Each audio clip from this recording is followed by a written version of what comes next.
They say never hitchhike. I ignored that advice once in Spain and ended up trapped in a car with a man who wouldn't stop smiling as he drove me deeper into nowhere. I was backpacking across southern Spain, low on cash, and desperate to get from Granada to a small coastal town. Buses were infrequent, trains too expensive. A local suggested hitchhiking. I'd read plenty of horror stories, but the road looked busy enough and I figured it would be fine. After about 20 minutes, a beat-up white van pulled over. The driver, a man in his 40s with thinning hair, leaned out and asked in broken English, "You need ride?"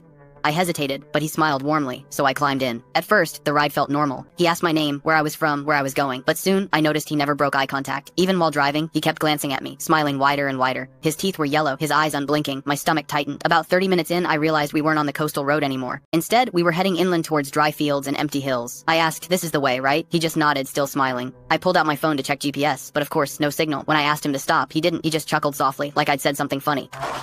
Then he reached over and locked my door manually. That sound click still rings in my head. I tried the window. It didn't work. For the next 10 minutes, I sat frozen, weighing my options. Jumping out at full speed, attacking him, my backpack was at my feet, but my pocket knife was buried deep inside. Meanwhile, his smile never left his face. It even widened until his cheeks twitched. He started humming, low and tuneless, like a lullaby. Finally, I saw a gas station ahead, a lone building in the middle of nowhere. I shouted, "Stop! I need bathroom!" He didn't react. The station got closer. My heart pounded. In a last burst of courage, I grabbed my backpack, unlatched the door, and shoved it hard. It didn't open fully, but just enough. Slowed slightly as he yelled something in Spanish. I flung myself out, rolling onto the gravel. My knees and elbows burned, but I scrambled to my feet and ran straight into the gas station. The attendant saw my panic and rushed outside. The van screeched to a halt on the road. For a second, the man just sat there, grinning through the windshield. Then he sped off without a word. When I caught my breath, the attendant told me hitchhiking wasn't uncommon there, but that particular van had been seen before. Always the same man, always with travelers.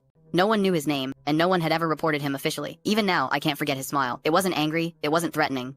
It was worse. It was calm, patient, like he'd already decided how the night would end. I got lucky. Maybe others didn't. That was the last time I ever hitchhiked. Cheap transport is never worth the memory of being locked in a van with a stranger who thinks you're trapped and alone.